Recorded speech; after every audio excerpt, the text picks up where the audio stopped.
എന്താ കാരണം എന്ന് വെച്ചിട്ടുണ്ടെങ്കിൽ ഇതിനെല്ലാം കാരണം ഒരാളാണ്. ആരാണ്? നമ്മുടെ അനുമോള്. അനുമോൾക്ക് ആരെങ്കിലും അവിഹിതം ചെയ്തിട്ട് വേണ്ട, ചെയ്യാൻ പോയാൽ മതി, അല്ലെങ്കിൽ എവിടെന്നെങ്കിലും ഒരു മണിയുടെ കിലുക്കം കേട്ട് കഴിഞ്ഞാൽ മണി അടിച്ചു എന്ന് പറയും. അതേപോലെയാണ് അനുമോളുടെ സ്വഭാവം. അനുമോൾക്ക് എന്താ തോന്നിയേ? ഈ ബിൻസിയും നമ്മുടെ അപ്പാനി ശരത്തും തമ്മിലുള്ള ആ ഒരു ബോംബ് പൊട്ടിച്ചത്. അപ്പാനി ശരത്തിൻ്റെ കുടുംബമുണ്ട്, 2 കുട്ടികളുണ്ട്, 2-3 കുട്ടികളൊക്കെ ഉണ്ടെന്ന് തോന്നുന്നുണ്ട്. അപ്പോൾ ഇപ്പം അപ്പാനി ശരത്ത് ഭാര്യയോട് പറഞ്ഞു വന്ന് നോക്കണം, എന്താണ് എൻ്റെ പേരിലൊരു തെറ്റുമില്ല എന്നുള്ളത് ഞാൻ അവിടെ ചെന്ന് തെളിയിക്കും. അപ്പം നിനക്ക് മനസ്സിലാവില്ലോ. അവിടെ ബിൻസി വരും, RJ ബിൻസിയോട് ഞാൻ സംസാരിക്കും. ഈ ഒരു പ്രശ്നത്തിൻ്റെ മുകളിൽ അദ്ദേഹത്തിൻ്റെ കുടുംബം ആകെ കുളം തോണ്ടിയിരിക്കുക, പെണ്ണ് അടന്തടിച്ച് കിടക്കുക. അപ്പോൾ അതുകൊണ്ട് ഇത് ഇവിടെ വരുന്നതും ഈ ഒരു പ്രശ്നം എങ്ങനെയെങ്കിലും ഒരു സോൾവ് ആക്കേണ്ടതും അപ്പാനിയുടെ ഒരു ശരിക്കും പറഞ്ഞ ദൗത്യമായിട്ട് പോയി. അതുപോലെ തന്നെ നമ്മുടെ ബിൻസിക്കും പുറത്തിറങ്ങി നടക്കാൻ പറ്റാണ്ടായി. അവരവരെ ജോലി ചെയ്ത് അവരവരെ കുടുംബമുണ്ട്, അവരവർക്കൊരു ലൈഫുണ്ട്, അത് ആ ജീവിതത്തിലേക്ക് കടക്കാൻ പറ്റണില്ല. എന്താണ് സോഷ്യൽ മീഡിയയിൽ മുഴുവൻ അനാവശ്യമായിട്ടുള്ള കാര്യങ്ങളെല്ലാം വന്നുകൊണ്ടിരിക്കുന്നത്. കഷ്ടകാലം നേരത്ത് അപ്പാനി ഔട്ടാവണ നേരത്ത് ഒന്ന് പിടിച്ചു ഒരു ഉമ്മ വെച്ചു. എന്താണെന്ന് വെച്ചാൽ അതിൻ്റെ ഉള്ളിൽ ഒരു സഹോദരൻ എന്നുള്ള നിലയിൽ അല്ലെങ്കിൽ ഒരു സഹോദരി എന്നുള്ള നിലയിൽ എന്തെങ്കിലുമൊക്കെ ഒരു സംസാരിച്ചിരിക്കാനായിട്ട് ഒരു ടൈം പാസ്. അല്ലാണ്ട് അതിൻ്റെ ഉള്ളിൽ 1076 ക്യാമറ നടക്കുമ്പോൾ അതിൻ്റെ ഉള്ളിൽ എന്ത് കാണിക്കാനാ, എന്ത് ചെയ്യാനാ? അതിൻ്റെ ഉള്ളിൽ നമുക്ക് അറിഞ്ഞുകൂടെ അവിടെ ക്യാമറയുണ്ട്. ഈ ക്യാമറ മുഴുവൻ 2 കോടി ജനങ്ങൾ കണ്ടുകൊണ്ടിരിക്കുന്നത്, നമ്മുടെ കുടുംബക്കാർ കാണുന്നുണ്ട്, സുഹൃത്തുക്കൾ കാണുന്നുണ്ട്. അതിൻ്റെ പിന്നെ പെണ്ണുങ്ങളെ കണ്ടു കഴിഞ്ഞാൽ എന്തൊട്ട് ചുക്ക് ഒരു തേങ്ങയും തോന്നില്ല. നമുക്ക് നമ്മുടെ ഗെയിം കളിക്കണം, അതിനു വേണ്ടി വന്ന് നോക്കണം, 10 രൂപ കിട്ടണം, അതിനു വേണ്ടി വന്ന് നോക്കണം. നമുക്കൊരു പേരും പെരുമയും ഉണ്ടാക്കണം. അവിടെ നിന്ന് ഒരു 10 സിനിമയിൽ അഭിനയിച്ച പേരും പെരുമയും ബിഗ് ബോസിൽ ഒരു പ്രാവശ്യം ബിഗ് ബോസിൽ വന്നിട്ടുണ്ടാവും. അതൊക്കെ വേണ്ടി വന്നവന് ഈ പെണ്ണുങ്ങളെ തൊടാനോ പിടിക്കാനോ അല്ലെങ്കിൽ അതിൻ്റെ പെണ്ണുങ്ങളെ നോക്കി വെള്ളം ഇറക്കാനോ നിൽക്കുക വെച്ചിട്ടുണ്ടെങ്കിൽ അതിപ്പോൾ ഇവിടെ നിന്ന് ഈ ബിഗ് ബോസിൽ വരേണ്ട കാര്യമില്ലല്ലോ. പുറത്തിറങ്ങിയിട്ട് ബസ് സ്റ്റാൻഡിൽ നോക്കി നിന്നാൽ മതി. അവിടെ ഇട്ടതിനേക്കാളും വൾഗർ ഡ്രസ്സ് ഇട്ടിട്ട് നിങ്ങളൊന്ന് നടക്കുക, അല്ലെങ്കിൽ എറണാകുളത്ത് നിന്ന് ഒന്ന് നോക്ക്. അവിടെ പെണ്ണുങ്ങൾ നടക്കുന്ന ഡ്രസ്സ് കണ്ടു കഴിഞ്ഞ് കഴിഞ്ഞാൽ പിന്നെ ചോറും കഞ്ഞും ഭക്ഷണമൊന്നും വേണ്ട. അപ്പോൾ ഇവരൊക്കെ ഏത് കാലഘട്ടത്തിലാണ് ജീവിക്കുന്ന ഈ അനുഭവം ഞാൻ വിചാരിക്കുന്നത്. ഈ കാലഘട്ടത്തിലല്ല ഇവരൊക്കെ പഴയ കാലഘട്ടത്തിൽ ജീവിക്കുന്ന ഒരു അന്യജീവി ഗ്രഹത്തിൽ നിന്ന് വരുന്ന പോലെയാണ് ഇവരൊക്കെ സംസാരം കേട്ട് കഴിഞ്ഞാൽ. ഒരു ബിൻസിയും അപ്പാനിയും അവിടെ ഇരുന്ന് വർത്താനം പറഞ്ഞു, എന്തുണ്ടാവാനാ? എന്നിട്ട് പറയണതിൻ്റെ കാരണം വൃത്തികേടാ പറയണത്. എന്ത് പറയണത്? ഈ ബിൻസി എന്തുണ്ടായെന്ന് വെച്ചിട്ടുണ്ടെങ്കിൽ ഡ്രസ്സ് മുല കാണിക്കുന്ന പോലെയുള്ള ഡ്രസ്സ് ഇട്ടിട്ട് അപ്പാനിക്ക് കാണേണ്ട രീതിയിൽ 2 മുലയും കാണേണ്ട രീതിയിൽ ചെന്നിരുന്ന് വർത്താനം പറയണത്. അപ്പാനി അത് നോക്കിക്കൊണ്ടിരിക്കണത്.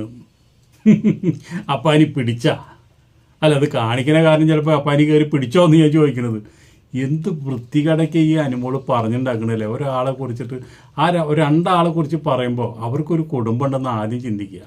തല്ലൊന്നും ആയിട്ടില്ല, വടി വെട്ടാൻ പോയിട്ടുള്ളൂ എന്ന് പറഞ്ഞ പോലെ ഇനിയിപ്പോൾ 2 പേര് വരാനുണ്ട്, ആര്യനും ഗീസയിലും വരാനുണ്ട്. അവരൊക്കെ അന്ന് അവിടെ മത്സരാർത്ഥികളായ കാരണം ഇവളോട് വലിയ തിക്കുന്നേർക്കും ബഹളൊന്നും കൂട്ടില്ല. അവരും കൂടെ വരുമ്പോൾ അവർക്കും ചിലത് ചോദിക്കാനുണ്ട്. ഇപ്പം എന്തായാലും അപ്പാനി ചോദിക്കുന്നുണ്ട്, ബിൻസി എൻ്റെ അടുത്ത് മുല കാണിച്ച് വന്നിരുന്ന? ഇല്ല. ബിൻസിയോട് ഞാൻ അനാവശ്യമായിട്ട് എന്തെങ്കിലും പറഞ്ഞാൽ? ഇല്ല. ബിൻസിക്ക് എന്തെങ്കിലും ബിൻസിയുടെ എൻ്റെ നാവിൽ നിന്ന് എന്തെങ്കിലും ഒരു അനാവശ്യ വാക്കുകളോ അല്ലെങ്കിൽ എന്തെങ്കിലും വല്ല ഡബിൾ മീനിങ്ങോ അല്ലെങ്കിൽ എന്തെങ്കിലും വല്ല പ്രേമോ സ്നേഹമോ എന്തെങ്കിലും ഉണ്ടെന്ന് പറഞ്ഞാൽ? ഇല്ല.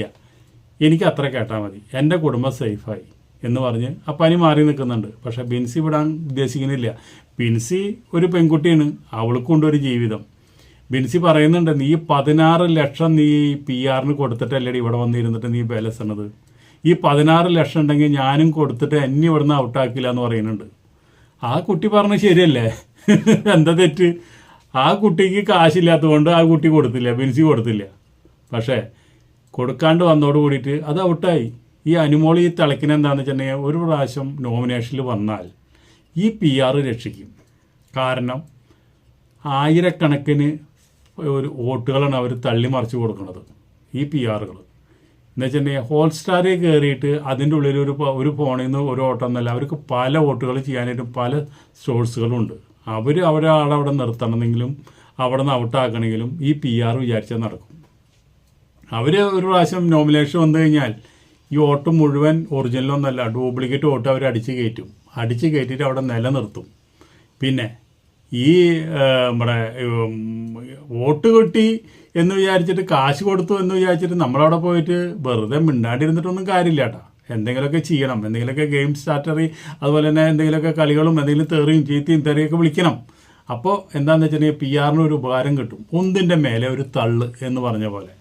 പിന്നെ ഇപ്പം തൊട്ട് അവർക്ക് പണി കുറേ റീൽസ്, നമ്മുടെ റീൽസ് കുറേ കട്ട് ചെയ്തിടുക, നമ്മുടെ പഴയ വീഡിയോകളുണ്ടെങ്കിൽ അതൊക്കെ കുറേ കട്ട് ചെയ്തിടുക, അതുപോലെ തന്നെ നമ്മുടെ പുകഴ്ത്തി കുറേ സംസാരിക്കുക, നമ്മൾക്ക് എതിരെ പറയുന്ന ആൾക്കാരെ എടുത്ത് പോയിട്ട് കുറേ കമൻറ്റ് ഇട്ട് കൊടുക്കുക, അവരെ തന്തയ്ക്കും തള്ളയ്ക്കും വിളിക്കുക, തള്ളയ്ക്കൊക്കെ വിളിക്കുക, അതൊക്കെ ഇവർ ചെയ്യും. അത് പി ആർ ചെയ്യുന്ന പരിപാടിയാണത്. ഇതാണ് ഈ പി ആർ ചെയ്യുന്നത്. അപ്പോൾ പി ആറിനെ കൊണ്ട് ഏറ്റവും വലിയ ഉപകാരം എന്താ വെച്ചിട്ടുണ്ടെങ്കിൽ, നമ്മൾ നോമിനേഷനിൽ വന്നു കഴിഞ്ഞാൽ നമ്മളെ അവർ സംരക്ഷിച്ച് കൊണ്ടുപോകും.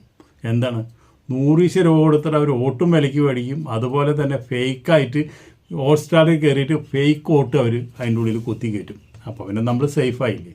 അപ്പോൾ അങ്ങനെ തള്ളിയിട്ടാണ് അത്. ബിൻസി കൊടുത്താലും ബിൻസിനും ഇവിടെ നിലനിർത്തി തന്നെ.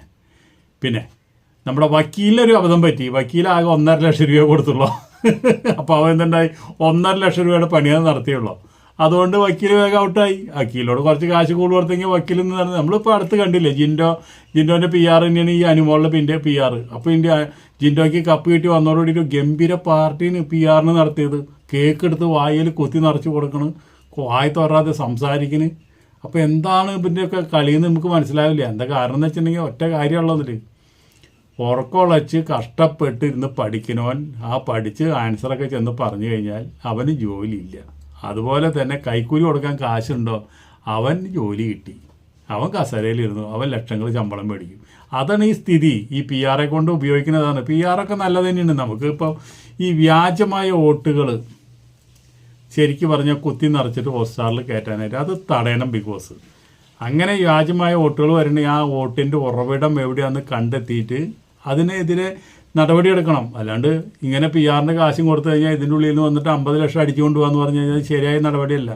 ഞാൻ ഒറ്റ കാര്യം ചോദിക്കണുള്ളൂ, ഈ അനുമോള് ഇതിൻ്റെ ഉള്ളിൽ വെച്ചിട്ട് ചെയ്തുള്ള പാപങ്ങൾ, മനുഷ്യന്മാരെ എന്തെല്ലാം ഇതൊക്കെ ചെയ്തിരിക്കുന്നത്, എന്തൊക്കെ ഓരോരുത്തരുടെ അഭിഹിതങ്ങൾ പറയുന്നത്, അവരവരെ കൂടെയാണ്, ഇവരെ കൂടെയാണ്, മറ്റതാണ് മറിച്ചതാണ്, എന്തൊക്കെ പറഞ്ഞുണ്ടാക്കുന്നത്.